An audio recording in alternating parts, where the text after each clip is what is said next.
안녕하십니까? 전라남도 환경교육센터에 하루 만에 끝내는 ESG 기초교육에 오신 것을 환영합니다. 저는 제3강 ESG 이슈 및 제도를 강의할 SMC 지속가능 경영센터의 센터장 류화실입니다.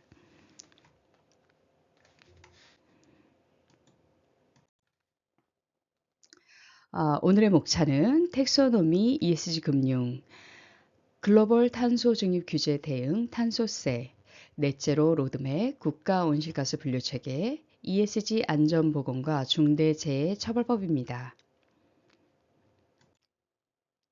그럼 먼저 첫 번째 텍소노미 ESG 금융, EU와 K 텍소노미 적합성 ESG 금융에 대한 내용입니다. 텍소노미란 텍스와 노미가 합쳐진 말로 분류법, 분류과학이라고도 합니다. 이러한 분류 체계는 산업계의 그린 환경 관련 기준을 만들기 위해 제정되었으며 온실가스 감축, 기후변화 대응 등 친환경 산업을 판단하기 위한 기준입니다. 다른 말로 녹색 분류 체계라고도 불려지고 친환경 산업 선별 및 지정, 금융, 세제 혜택 지원을 통한 투자 활성화가 그 목적입니다. ESG 금융은 환경, 사회 및 거버넌스, 지배구조 개선용 투자용 자금 조달과 기후변화와 환경 성과 개선, 이를 위한 자금 조달을 목적으로 하고 있으며 이러한 것을 녹색 금융이라고 합니다. 그럼 텍소노미의 등장과 배경을 알아보겠습니다. 전 세계적으로 핫한 이슈인 탄소 중립, 그 탄소 중립이 텍소노미를 등장시켰습니다. UNFCCC, 유엔 기후 변화 협약은 파리 기후 협약의 모든 당사국에게 2050년까지 장기 저탄소 발전 전략 수립을 요청하였습니다. 현재까지 우리나라 포함 총 57개국이 제출을 완료하였고 139개국이 탄소 중립을 선언하였습니다. 글로벌 탄소 중립 정책 시행으로 지속가능 금융이 제도화되면서 본격적인 기후 금융 시대를 도래하였습니다. 영란은행, 뱅크 오브 잉글랜드, 104개의 중앙은행과 함께 녹색 금융 협의체 NGFS를 설립하였습니다. 2020년 금융 감독 기관을 위한 기후 리스크 가이드라인을 마련하였습니다. 국제결제은행 Bank of International Settlement 기후변화의 위험을 그린스완에 비유하며 글로벌 금융위기를 막기 위한 국제적 공조와 기업의 TCFD 권고안 준수를 촉구하였습니다. EU 집행위원회는 EU 공동의 지속가능 발전과 금융 시스템을 연계하기 위한 지속가능 금융 행동 계획을 수립하였고 2020년 세부 추진 계획인 지속가능 금융 패키지를 채택하였습니다. 그럼 가볍게 EU 텍소노미의 진행 과정을 살펴보겠습니다. 2014년 비재무 보고 지침 NFRD가 제정되고 2015년 파리 기후 협약이 채택됩니다. 2019년 유럽의 그린딜이 발표되고 2020년 텍소노미 레귤레이션이 발표됩니다. 그리고 2021년 지속가능 금융 입법안이 발표되며 2021년 유럽의 기후법이 제정됩니다. 델리게이티드 액션이 채택되는 때가 바로 2021년입니다. 다음은 EU 텍소노미의 의미입니다. 보시는 화면은 전 세계의 녹색 분류 체계 마련 현황입니다. 전 세계적으로 녹색 분류 체계가 많이 마련되어 있죠.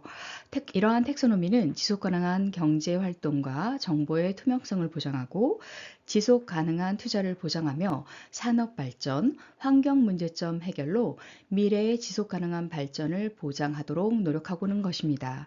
6개의 환경 목표로 지속 가능한 경제 활동을 분류 공시하고 있습니다. 다음은 EU 텍소노미의 6대 환경 목표에 대한 것입니다.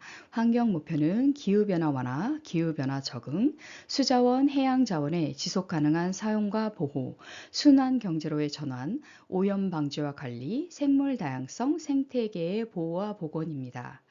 기후변화 완화에 대한 의미는 파리 협약 당시 사항인 지구 평균 기온 상승이 산업화 이전 대비 2도씨보다 낮은 수준으로 유지하기 위해 1.5도로 제한하기 위한 목표를 제시했습니다. 그리고 기후변화 적응은 기후변화에 예상되는 부정적인 영향에 대한 대응 활동을 이야기하고 있으며 수자원, 해양자원의 지속가능한 사용과 보호는 지표수, 지하수, 해수의 수질 유지와 오염 방지를 목적으로 하고 있습니다. 순환경제로의 전환은 제품의 생애주기, 원료, 생산, 사용, 재자원화, LCA 전체의 내용에서 자원의 이용 가치를 극대화하고 폐기물 및 유해 물질을 최소화하는 경제체제로 전환하는 것을 목표로 하고 있습니다. 오염 방지와 관리는 대기, 수질, 토양 등 오염 물질 저감과 환경, 인간에게 부정적인 영향을 최소화하는 것을 의미합니다. 생물 다양성, 생태계 보호와 복원에 대한 내용은 지속 가능한 농업, 산림 관리 등 생물 다양성 및 생태계 보호, 보전, 복원을 목표로 하고 있습니다. EU의 텍소노미는 기본 원칙을 가지고 있습니다. 6대 환경 목표 중 하나 이상의 상당한 기여를 해야 하며 나머지 환경 목표에 심각한 피해가 없을 것이고 최소한의 사회적 보호 장치를 준수해야 합니다. 이 세 가지를 모두 만족해야 텍소노미 분류 체계 안에 들어가는 것입니다. 다음은 EU 텍소노미와 K 텍소노미의 비교 장표를 보고 계십니다. EU 텍소노미는 6대 환경 목표를 가지고 있었는데요. K 텍소노미도 비슷한 의미의 유사한 언어로 만들어진 6대 환경 목표를 제시하고 있습니다. 온실가스 감축, 기후변화 적응, 물의 지속가능한 보전, 자연순환, 오염 방지 및 관리, 생물 다양성 보존이 그것입니다. EU 텍소노미의 적합성 판단은 앞에서 살펴보셨는데요. K 텍소노미는 활동 기준, 인정 기준, 배제 기준, 최소한의 보호 장치로 이야기하며 기준을 제시하고 있습니다. 활동 기준은 경제 활동이 설명에 부합하는지를 판단하고 인정 기준은 하나 이상의 환경 목표 달성에 기여해야 하며 배제 기준은 다른 환경 목표에 심각한 피해를 주지 않아야 하며 최소한의 보호 장치로 인권, 노동, 안전, 반부패, 문화재 파괴 관련 법규를 위반하지 않아야 한다고 기본 원칙으로 제시하고 있습니다. EU 텍소노미의 경제 활동은 두 개의 환경 목표, 기후변화 완화와 기후변화 적응의 경제 활동에만 발표를 하였습니다. 기후변화 완화는 9개 분야에서 88개의 경제 활동을 제안하고 있고 기후변화 적응은 33개 분야에서 95개의 경제 활동을 제시하고 있습니다. K 텍소노미는 6대 환경 목표에 대한 경제 활동 전부를 포함한 2개의 부분, 69개의 경제 활동을 제안하고 있으며 녹색 부분은 64개의 경제 활동, 전환 부분은 5개의 경제 활동으로 제안하고 있습니다. EU 텍소노미 대 K 텍소노미의 시사점 및 기업의 준비 사항입니다. 한국형 녹색 분류 체계의 가이드라인, K 텍소노미라고 적힌 환경부 발행 책자의 모습이 화면에 보이고 있습니다. 이것은 국내 녹색 채권 발행에 대한 내용이고 녹색 채권 발행 시 K 텍소노미 기준 적용과 탄소 다배출 업종의 녹색 채권 발행 증가가 예상되기 때문입니다. K 텍소노미 도입으로 녹색 채권 해당 여부에 대한 판단 기준을 강화할 필요가 있고 탄소 다배출 산업, 철강, 시멘트 등의 기업도 높은 수준의 환경 기준을 충족할 시 녹색 채권 자금 조달이 가능해집니다. 기업은 전 과정 온실가스 배출량 증빙 데이터를 준비하여 적용할 필요가 있습니다. 다음은 EU 텍소노미의 공시 정보에 대한 내용입니다. 22년부터 텍소노미는 적격 비율을 공시하고 있습니다. 대기업은 텍소노미 해당 매출액, 운영지출, 자본지출 비율을 공개하고 있고요. 자산운용사는 전체 투자 금액 대비 텍소노미 투자 비율을 공개하고 있습니다. 기업 및 금융사는 EU 텍소노미 적격 비율을 공개하고 있고요. 2023년 기업의 텍소노미 적합 비율 공시가 의무화되고 있습니다. 매출액은 기업 전체 단위의 녹색 경제 활동 비율 가늠 지표이고요. 자본 매출 및 운영 지출은 기업 전략 판단 지표로 활용되며 탄소 중립 노력도 판단 보조 지표로 활용되고 있습니다. 텍소노미 적격과 적합의 의미 무엇일까요? 텍소노미 적격 매출과 텍소노미 적합 매출로 그 의미를 알아보겠습니다.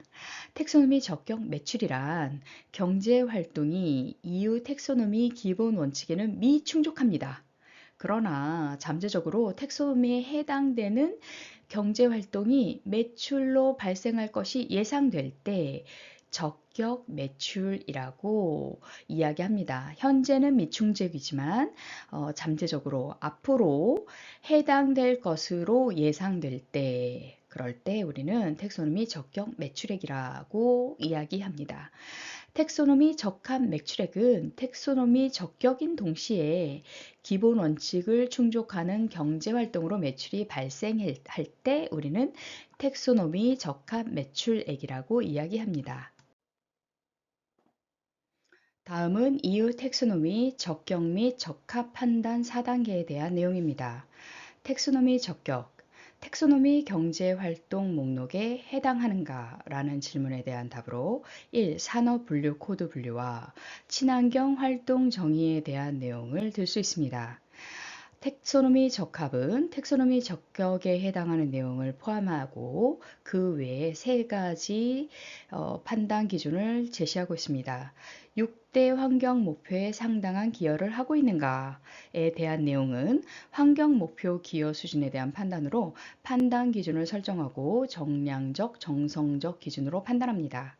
그리고 다른 환경 목표에 중대한 피해를 입히는가라는 질문에 대해서는 다른 환경 피해 여부를 판단하고 물 사용에 따른 폐수의 발생이라던가 배출 허용량 기준을 초과할 경우 혹은 생물 다양성 민감 지역의 사업 활동이 환경 영향에 평가를 미쳤는가라는 이야기 유네스코에서 지정한 서식지 같은 경우에 이런 기준에 해당할 수 있겠습니다. 그리고 최소한의 사회적 보호 기준을 충족하는가라는 질문에 대답할 수 있는데 인권 부패, 공정거래, 과세, UNGP와 OECD 가이드라인이나 ILO를 준수하였는가 여부들에 대한 답을 할 수 있겠습니다. 다음 장표는 EU 텍소노미에 대한 적격 비율 공시 사례를 보시겠습니다. 바스프에 대한 사례고요. 기후변화 완화 목표 공시 사례에 대한 내용입니다. 구분은 텍소노미 적격 비율이 매출액 11, 자본지출 29, 운영지출 11로 발표하였고 EU 텍소노미 경제활동명에서 유기화학 제품을 제조하고 1차 플라스틱 제품을 제조한다고 이야기하고 있습니다. 따라서 텍소노미 적격 추진 사업으로 화학 플라스틱 제품 제조를 하고 있다고 이야기했으며 배터리 제조와 유기화학 제품을 제조하여 배터리 제조를 투자하고 있다고 이야기했고 유기화학 제품과 1차 플라스틱 제조를 통한 화학 제품 제조를 하고 있다고 밝히고 있습니다. 해당 사례는 EU 텍소노미 적격 비율 공시에 대한 사례였습니다. 자, 다음은 ESG 금융에 대한 내용입니다. ESG 금융이란 무엇일까요? ESG 금융의 판단 기준은 어떤 것일까요? 첫째, 지속 가능성 여부를 충족하는지 판단할 기준이 필요했습니다. 따라서 친환경, 녹색, 지속 가능성 등 ESG 금융 활동 대상으로 판단할 수 있는 기준을 제시하고 있습니다. EU의 그린 텍소노미라던가 금융기관의 녹색 산업들이 투자 유인을 목적으로 이런 ESG 금융의 판단을 제시하고 있고요. 이런 EU 그린 텍소노미는 EU 집행위원회에서 탄소 중립 달성, 기후 환경 목표에 맞는 민간 투자 목적의 경제 활동 기준과 조건 규정을 가지고 있습니다.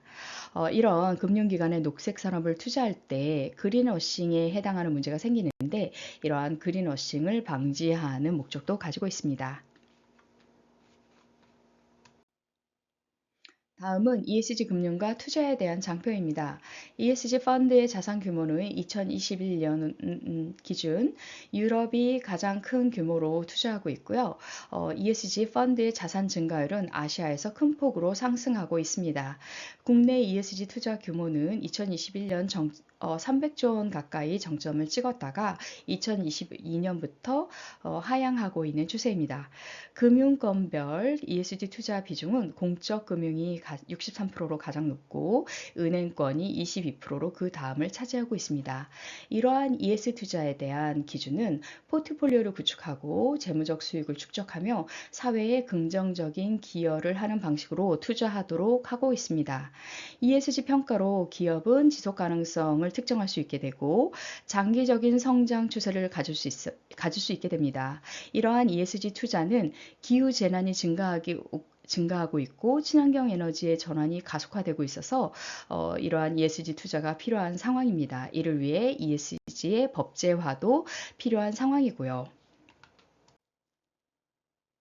자, 두 번째 목차인 글로벌 탄소 중립 규제 대응 탄소세에 대한 내용입니다. 첫 번째 탄소 중립, 탄소 중립 정책, 탄소세, 탄소 배출권 거래제, 탄소 국경 조정 제도가 되겠습니다. 첫 번째 탄소 중립. 우리가 흔히 알고 있는 지구 온난화. 이산화탄소의 농도 증가가 가져오는 이런 지구 온난화의 문제는 탄소 중립으로 저희가 막을 수 있다고 생각하고 노력하고 계획하고 있습니다. 이런 탄소 중립 실천을 위해 우리가 준비하고 있는 노력은 탄소 중립 실천을 위한 우리의 노력은 어떤 것이 있었을까요? 코로나 팬데믹 이전 우리는 일회용품 규제를 강화하며 탄소 중립 실천을 위해 박차를 가하고 있었습니다. 그러나 코로나 팬데믹으로 인해서 모든 제품과 모든 사용품이 일회용으로 바뀌면서 탄소 중립 실천을 중단한 상황이었죠. 그리고 2020년 12월부터 128개국이 탄소 중립을 선언한 상태에서 G7의 미국, 일본, 독일, 캐나다, 영국, 프랑스 등이 이 탄소 중립 실천에 적극 나서고 있고 기후변화 등에 대한 국제 공조가 필요하다고 이야기하고 있으며 경제 부흥 정책을 마련하고 있는 상황입니다. 그러나 여전히 우리는 2020년 10월에 탄소 중립 2050의 추진 전략을 발표했음에도 불구하고 아직까지 탄소 중립 기술 혁신이 부족한 상황입니다. 따라서 탄소 중립 기술 혁신 추진 전략을 수립하고 탄소 중립이 이루어지도록 노력하고 있습니다. 이러한 세계의 노력에도 불구하고 탄소 중립 가속화가 실제로 잘 이루어지지 못하고 있습니다. 따라서 국제사회가 탄소 중립 추진을 위한 가속화를 밟고 있는데요. 코로나19 때 세계 총생산량의 4.3%가 감소하면서 약간 탄소가 줄어드는 듯한 그런 효과가 있었지만 이러한 팬데믹을 겪으면서 우리는 계몽된 리더십 혹은 위험인식, 행동변화, 행동주의가 필요하다라는 것을 발현하게 되었습니다. 이러한 기후변화에 대응하기 위해서 혹은 기후변화에 성공적인 기회를 제공하기 위해 우리는 탄소 중립 가속화를 이야기하고 있습니다. 보시는 장표는 탄소 중립을 선언한 국가들의 표시입니다. 초록색이 탄소 중립을 선언한 국가이고요. 오렌지색이 탄소 중립 목표를 법제화한 국가입니다. 전 세계 196개국 중 탄소 중립을 선언한 국가는 138개국입니다. 그럼 탄소 중립 선언 우리나라의 2050 탄소 중립 추진 전략을 살펴보겠습니다. 2020년 10월 28일 탄소 중립을 선언하였고 2020년 12월 7일 2050 탄소 중립 추진 전략을 공포하였습니다. 2020년 12월 31일 장기 저탄소 발전 계획을 수립하였고 2021년 4월 1일 탄소 중립 기술 혁신 추진 전략을 수립하였습니다. 우리나라의 탄소 중립 선언은 매우 빠르게 주요 범부처 정책으로 펼쳐졌는데요. 이러한 탄소 중립 선언은 국제사회와 함께 기후변화에 적응하기 위해 2050 탄소 중립을 중립을 목표로 나아가겠다라는 의미를 담고 있습니다. 이러한 탄소 중립 선언은 능동적 대응 전환을 포함하고 있는데 3+1의 전략을 가지고 있습니다. 3은 경제구조 저탄소와 저탄소 산업 생태계 조성, 탄소 중립 사유로의 공정 전환이 되겠고요. 그 외에 탄소 중립 제도가 기반을 강화하며 뒷받침할 예정입니다. 그리고 2050년 탄소 중립을 목표로 장기 저탄소 발전 계획을 유엔에 제출하였습니다. 탄소 중립 핵심 기술 개발 목표와 확보 전략을 제시하고 신기술 사용화 확산을 위한 탄소 중립 기술 혁신 추진 전략도 체계화하였습니다. 다음은 탄소 중립 선언 중 우리나라 2050 탄소 중립 추진 전략에 대한 내용입니다. 비전은 적응적 감축에서 능동적 대응으로 탄소 중립, 경제 성장, 삶의 질 향상을 동시에 달성하는 것을 목표로 하고 있습니다. 3대 정책 방향은 적응 경제 구조의 저탄소화, 기회의 신유망 저탄소 산업 생태계를 조성하고 공정의 탄소 중립 사회로의 공정 전환을 이야기하고 있습니다. 10대 가전은 적응의 에너지 전환 가속화, 고탄소 산업 구조 혁신, 미래 모빌리티 전환, 도시 국토 저탄소화, 그리고 기회의 신유망 산업 육성과 혁신 생태계 저변 구축과 순환 경제 활성화가 있습니다. 공정의 취약 산업 계층 보호와 지역 중심의 탄소 중립 실현, 탄소 중립 사회에 대한 국민 인식 제고가 있습니다. 이러한 것들은 탄소 중립의 제도적 기반을 강화했을 때 발현될 수 있으며 그 제도적 기반 강화는 재정과 녹색금융, R&D, 국제협력을 통해서 만들어집니다. 이러한 것들이 탄소 가격 시그널을 강화하고 탄소 중립 분야의 투자 확대의 기반을 구축하고 있습니다. 추진체계는 조직, 2050년까지 탄소중립위원회, 2050 탄소중립위원회와 2050 탄소중립위원회 사무처가 운영하고 있으며 운영 방법은 사회적 합의를 도출하는 방법과 전략적 우선순위를 결정하는 방법을 동시에 사용하며 단계적 성과를 확산시키고 있습니다. 다음은 탄소 중립 선언 국가 중 영국의 탄소 중립 정책에 대한 내용입니다. 영국 2050 탄소 중립 법제화를 19년 6월 27일에 하였습니다.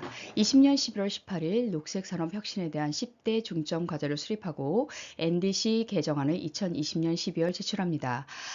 같은 월에 에너지 백서를 수립하고 2021년 4월 6차 탄소 예산안을 통과시키며 2021년 10월 탄소 중립 전략을 수립했습니다. 녹색 산업 혁신 10대 중점 계획을 발표하였고 에너지 100대 10대 분야도 발표하였으며 12개 프로그램을 공모하고 있습니다.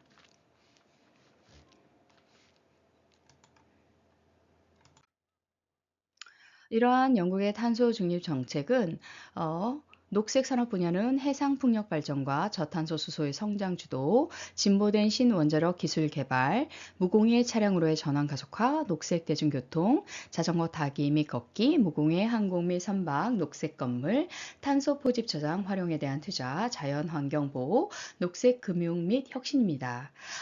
먼저 탄소 중립 정책을 실현하고 발전시키고 있는 영국의 사례를 보고 앞으로 우리나라가 가야 될 방향에 대한 가이드로 삼고 어떤 부분에 중점적으로 투자하고 개발해야 될지에 대한 가이드나 힌트를 얻는 좋은 예라고 생각합니다. 또한 영국은 기후변화법을 가지고 있는데요. 세계 최초 기후변화 관련 법안을 제정했습니다. 2008년도입니다. 2019년에 개정하여 목표 법적 구속력을 부여하였습니다. 2050년 온실가스 배출량을 80% 감축하겠다는 목표로 G7 국가 중 최초로 기후변화법을 만들었습니다. 또한 기후변화위원회를 설립하였으며 탄소 중립 주요 정책 자문, 국가 온실가스 감축 목표 설정과 탄소 예산 수립, 온실가스 감축 이행 모니터링을 실시하고 있습니다. 이러한 영국의 탄소 중립 정책은 Fit for 50라는 내용으로 탄소 가격제, 목표 규제 강화, 지원 대책의 형태로 운영되고 있으며 EU 집행위에서 55% 감축을 위한 입법안 패키지를 발현하였습니다. 탄소 중립 선언 주요 국가 G7의 선언 현황과 주요 시사점을 살펴보시겠습니다. 미국은 2021년 선언하였고 정책 수립은 바이든 대통령이 2035년에 전력 부분, 2050년에 탄소 중립을 목표로 행정명령을 서명하였습니다.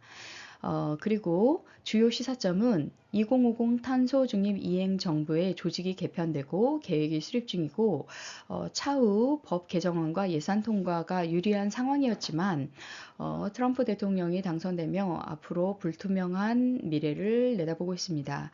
일본의 경우 20년도에 선언하였고 정책 수립을 하였으며 2050 탄소 중립 녹색 성장 전략의 14개 핵심 분야를 선정하였습니다. G7 국가 중 2050 탄소 중립 달성에 대한 구체적인 기술 로드맵을 제시한 바 있습니다. 독일은 2030 목표를 법제화하였고 2019년에 선언하였습니다. 2030년까지 1900년 대비 최소 40% 이상을 감축하겠다고 발표하였으며 기후보호 프로그램 2030을 수립하였습니다. EU에서 탄소 중립에 대한 리더십을 발휘하고 있고 높은 제조 비중 국가 차원에서 2050 탄소 중립 추구는 매우 놀랄만한 선언에 해당된 내용입니다. 캐나다 19년에 19년에 탄소 중립을 선언하였으며 법제화 중이고 법안 내용은 2030에서 2050년까지 5년마다 계획을 수립하는 조항을 포함하고 있습니다. 그리고 영국 좀 전에 살펴보셨고요. 프랑스 같은 경우엔 19년에 선언하였고 법제화되었으며 코비드-19 경기 부양책으로 프랑스 재개를 제시하였습니다. 다음은 탄소세에 대한 내용입니다. 정부가 정한 세율에 따라 온실가스 배출 단위당 세금을 부과하는 제도입니다. 탄소세는 세금입니다. 탄소세는 크게 두 가지로 구분이 되는데요. 탄소 발자국에 기초해서 부과하는 것과 제조 공정에 직접 배출해서 부과하는 방법이 있습니다. 이러한 탄소세의 장점은 기업이 온실가스 배출량에 대해 세금, 직접세를 부과하여 기업으로 하여금 대체 기술을 개발하도록 하는 동기를 부여하는 것입니다. 즉, 세금을 줄이려면, 비용을 최소화하려면 그러한 원리에 입각해서 대체 기술을 빨리 개발하도록 하는 역할을 하고 있습니다. 단점은 온실가스 감축 효과를 추정하기 어렵다는 점입니다. 이러한 탄소세는 배율 감축을 위해 가격 기반 접근법을 가지고 있고요. 세금 정책으로 세수 증가에 기여하고 있습니다. 주요국의 탄소세 도입 현황입니다. 핀란드, 스웨덴, 스위스, 프랑스, 노르웨이, 영국, 일본 등이 탄소세를 도입하고 있고요. 핀란드와 스웨덴, 스위스 이 세 나라, 스웨덴, 스위스, 프랑스, 핀란드 이렇게 세 나라가 높은 비율의 탄소세율을 가지고 있습니다. 여기 이 EU의 ETS 규제 대상도 탄소세 과세 대상이다라고 이야기하는 핀란드는 중복 비율이 37%가 됩니다. 그래서 탄소세도 내고 탄소 배출권 거래제도에서도 탄소에 대한 일부 세금을 추가적으로 부과하고 있는 국가이기도 합니다. 다음은 탄소 배출권 거래 제도에 대한 내용입니다.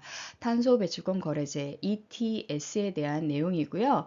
정부가 환경오염 행위에 대해서 배출권, 탄소를 배출하는 권리에 한계를 부여하는 겁니다. 그래서 오염 주체 간에 거래할 수 있도록 허용하는 제도라고 되어 있는데 이건 주식시장처럼 내가 사용한 탄소 배출권이 남으면 내가 받은 탄소 배출권이 남는다면 부족한 사람이 주식 거래처럼 구매할 수 있는 거래장이 형성되어 있다는 것을 이야기하고 있는 것입니다. 이런 탄소 배출권 거래제는 오염 당사자에게 오염 행위에 대해 허용하는 법적인 권리를 제공하고 있다는 비판을 받고 있습니다. 이러한 탑 트레이드 방식의 운영은 주식시장과 같이 운영이 되며 팔고자 하는 사람이 많으면 탄소 배출권 거래제가 ETS의 가격이 하락하고 구매하고자 하는 사람이 않으면 ETS의 가격이 올라가는 가격 기반 접근법으로 운영이 되고 있습니다. 이러한 탄소 배출권 거래제에 대한 환경단체는 환경오염이라는 공공악에 대해 국가가 면죄부를 준다는 비난을 하고 있습니다. 그러나 배출 총량을 제시함으로 인해서 이 감축 목표에 대한 명확한 설정이 가능하다는 긍정적인 면이 있으며 적은 비용으로 환경 목표를 효과적으로 달성한다는 장점도 있습니다. 다음은 탄소 국경 조정 제도에 대한 내용인데요. 앞에서 탄소세와 탄소 배출권 거래제를 보셨기 때문에 탄소 국경세를 옆에서 같이 잠깐 보겠습니다. 탄소 국경 조정 제도는 유럽 외 국가에서 EU로 물건을 수출할 경우 일정 기준 이상 초과되는 탄소에 대해서 세금을 부과하는 관세의 성격입니다. 그런데 이게 직접세인 세금으로 부과되는 것이 아니라 제품의 제품이 탄소 배출권을 사서 배출이 되는 부분만큼 구매 후 EU 안으로 들어가게 되는 형태로 운영이 됩니다.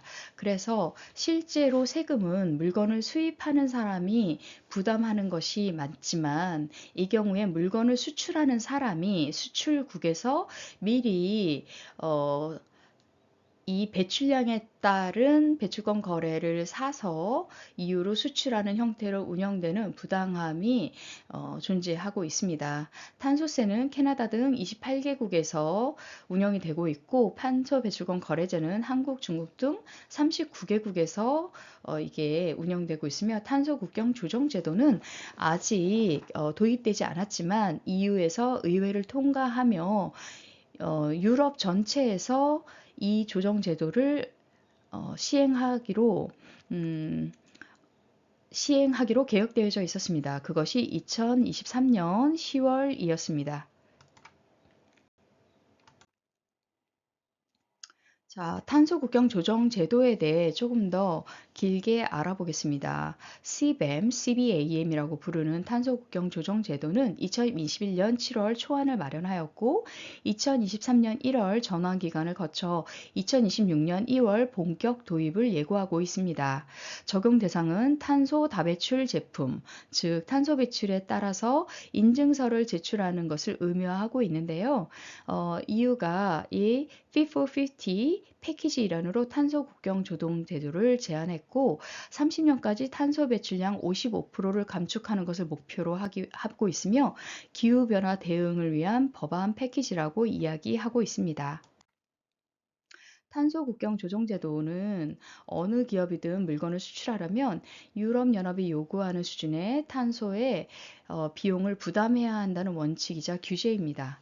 주요 내용은 대상 품목 수입 시 내재된 배출량 1톤당 CBAM 인증서 1개를 구매하도록 의무화하고 있고요. 전환 기간 동안 분기별 보고서를 제출하도록 의무만 부여하고 있습니다. 즉 실행 기간 이전에 어느 정도의 탄소를 배출하고 있는지 사전 조사를 하겠다는 내용으로 보여집니다. 그리고 2026년 1월 본격적인 시행기가 돌입하면 CBAM 인증서를 구입해서 제출해야 합니다. 적용 대상은 철강, 알루미늄, 시멘트, 비료, 전력, 수소 등 6개의 품목이고요. 앞으로 화학 제품이 추가되면서 7개의 품목으로 늘어날 예상입니다. 이러한 적용 국가에 즉 EU에 이러한 제품을 판매할 때 전력 시장이 통합된 국가에서는 EU 회원국의 역외나 영토 즉 EU로 포함되는 모든 대상국에 수출하는 제품이 모두 해당됩니다. 자, 옆에 보시면 제품 1톤당 1.8톤의 CO2를 배출하는 철강, 시멘트, 비료를 보고 계십니다. 이것들이 다 탄소 다배출 제품이라고 부르는 것들이고요.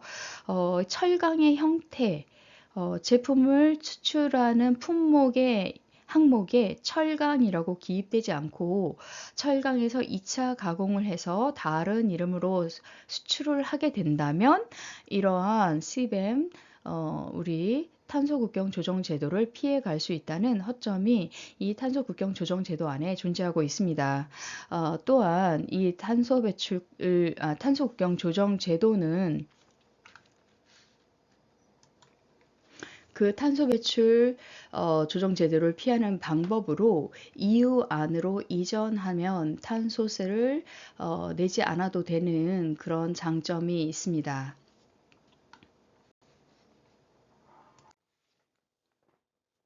탄소 국경 조정 제도의 자세한 장표를 보고 계십니다. 전환 기간과 확정 기간이 예고되어 있고요. 현재 전환 기간으로 탄소 배출에 대한 측정과 보고를 요구받고 있으며, 확정 기간이 되면 그걸 검증하고 CBAM 인증서를 구입해서 제출하여야 합니다. 이러한 CBAM 인증서는 특정 내재 배출량으로 EU의 ETS 기반으로 산정한 제품당 무상 할당된 양을 초과하면 1톤당 1톤 단위의 CBAM 인증서를 구매해서 제출하는 것을 이야기하고 있고요. 공통중앙 플랫폼상에서 주간 평균 경매가로 CBAM 인증서를 구매하도록 되어 있습니다.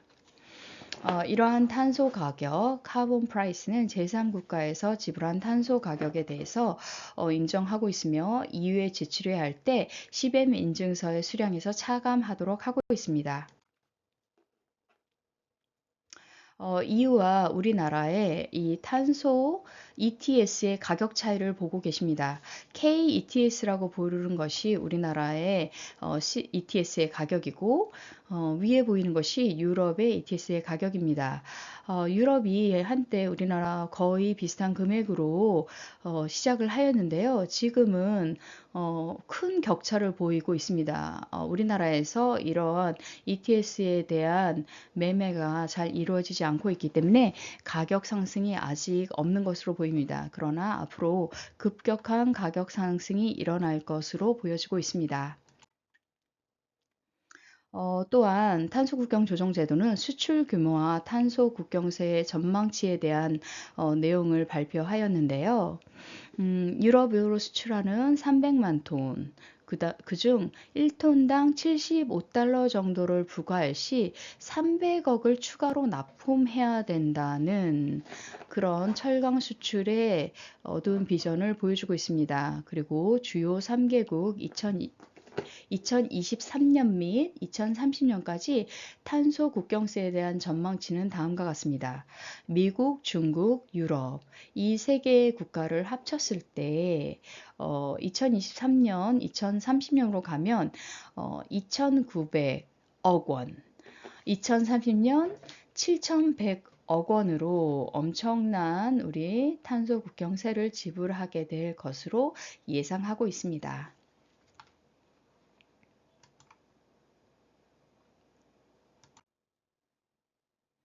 다음은 탄소 국경 조정제도 그린딜에 대한 이야기입니다. 유럽이 그린딜을 만들었고 2050년 세계 최초 탄소 중립 규제 규현을 목표로 지속 가능한 경제 발전을 위한 EU의 핵심 성장 전략입니다.